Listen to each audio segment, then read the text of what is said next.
very good morning to everyone and welcome to one-on-one panel discussion with Academy of Social Franchising. And I am Tanushri and I'll be your host for the day. So along with my teammates Hannah, Priya and Sagar, who is at the back end team. So without any further delay, let's go ahead and hear more about your journey into your personal as well as professional life. So to start off with, can you share your journey into soil and land resource management? What inspired you to focus on this field? It may disappoint you that actually initially nothing has inspired me at all.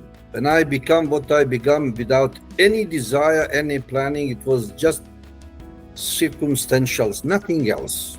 Mm-hmm. I was born and grew up on a very small farm in ex-Yugoslavia, which was hardly 3 hectares altogether, less than that. Mm-hmm. I grew up with my grandpa, was teaching, sort of learning from him tricks of the trade, learning how all of these things work. And I was trying to help him many things. Whenever I was thinking about the soil, because I didn't know anyone who was interested in soils, we just took it as it is. Yeah, you see the surface and you know all about it. Somehow I ended up at the University of Novi Sad, which is now in Serbia. That is in central part of one of the most richest soils in the world. You can find richer than even those in Ukraine and Russia. Anyway, then I was studying that, but my idea, my sort of desire was rather to go more into engineering part of it. Like a drainage, like a building all of these canals, irrigations, etc., etc., etc. But then you realize if you want to do that, there are certain prerequisites. For example, if you want to be an astronomer, you must first of all to be a physicist. Yes. But you can't be a physicist unless you are a mathematician. That's one step at a time.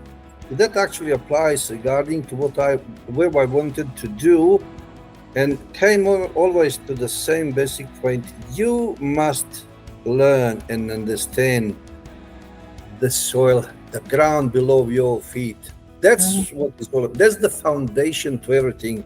In agriculture, in environment, I'm not talking about oceans. Even in oceans, this is where nutrients actually come. Right. And I suppose I was lucky to have a good lecturers at the time who, one of them was a very clever, very smart, used to take us on a very regular basis out there in the field, in the mud, in the dust. That's where you start learning. Books are, what I'm concerned, books are just written for sale. They're boring. You learn certain, to me, they just give you certain rules and standards with thousands or whatever million references on the back, which practically means they were copying each other. That's the reality. They call it references. Very true. But what I'm concerned, I mean, that's nice. We need to know that, same as drivers need to understand rules on the road. Otherwise, you can't be a driver. You're not danger only to yourself, but to everyone else. Same is here. We need certain rules. But true learning and understanding is going in the field and be and observe and measure and touch and smell, etc., and take it in a lab and check it what it is. Only if you're looking below the surface, only then you can understand what you see on the surface, why you see it that way. Then after that, I went as a student exchange for a while to ex-Soviet Union. Over there, the particular opened up my eyes, because at that time, Russians, we call them Soviets, but Russians were far more advanced than anyone in soil science. Let's separate politics with their daily rubbish or whatever, No. In terms of science, at that time, they were unbeatable. So that practically coined many things in my life, and I realized exactly that, well, for as long, that's just my philosophy now. All food, more or less, exclusive of fish, comes from the ground one way or another. Be it in terms of fruit, be it that animals eating grasses, and then the fact is, depending what they take from the ground, that is transformed one way or another in a food that we eat, And in the end, whether we like it or not, our body is nothing more than physical body is nothing more than a collection of elements that come from the ground one way or another. Right. So, in my philosophy, right or wrong, if we see that as a dirt, then whatever else we eat, we treating it as a dirt, then, well, it's difficult to admit, but then our body and our mind is dirt as well. Whereas if we take it as it is, which is the mother nature to all forms of life that we depend, because we are at the end of the pyramid the chain. Well, then whenever we eat the food, we should be a bit more, not a bit more, but much more grateful, because there are many, probably thousands of different forms of life that give their life before then we get that food for our self-survival. Unfortunately, I don't think we're seeing it that way, because we think we are gods. You know, we can do whatever we want to do. Majority do not think or look at it that way. Well, that's why we're failing. You know, people are blaming farmers for this and that. But I'm trying to tell them, hold on, guys. Industrial agriculture or industrial revolution, bad one, started some 60, 70 roughly years ago. Farmers existed before us. They were producing food without school, without education, without PhD, without masters, without this, and they were eating healthy food, and they were not threat to themselves and other species as we are now. Farmers didn't invent chemicals, heavy machinery, pesticides, all of those things that we now know as educated people what they did to us. So the question is, do we have a decency and honor and point finger on ourselves or on farmers and say it's their fault? Is it? Is it really? And the question is, what we can now as educated people give them back, and do we have a solution? Can we reverse the damages that have been done? And what I'm concerned, especially when we're talking about erosion, the fact of life is what is gone for much longer than our lifetime. No, we can't put that back. And they say, I can. Lovely, go please and prove it. And if you prove that you are more capable than God or nature, I will worship you as a God. Until then, you better think what you say, otherwise it's just charlatanism. We can't. It's gone. So it's not a question what we can get back, as much from this point what we can do to stop further degradation, making it worse than it is, and then see what within what we've done we can reverse. And whether we like it or not, many people don't like what I say, but I said, just don't prove me wrong. Question is how much we can reverse with our knowledge and technology. That is a big question. And in short, what I'm concerned, to reverse those negative trends, because we're talking about another 50, 60 years, the boss before then soil start collapsing and dying. What will happen after that? We are back to soil. Dust to dust, ashes to ashes. But we still have a chance to minimize certain things, to reverse them, and to admit what is gone.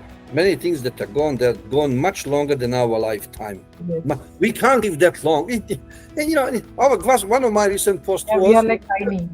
Yeah, you've got that much soil, and now we're using certain tricks because none of us can go fly back in time at the moment. There's no such a machine or whatever.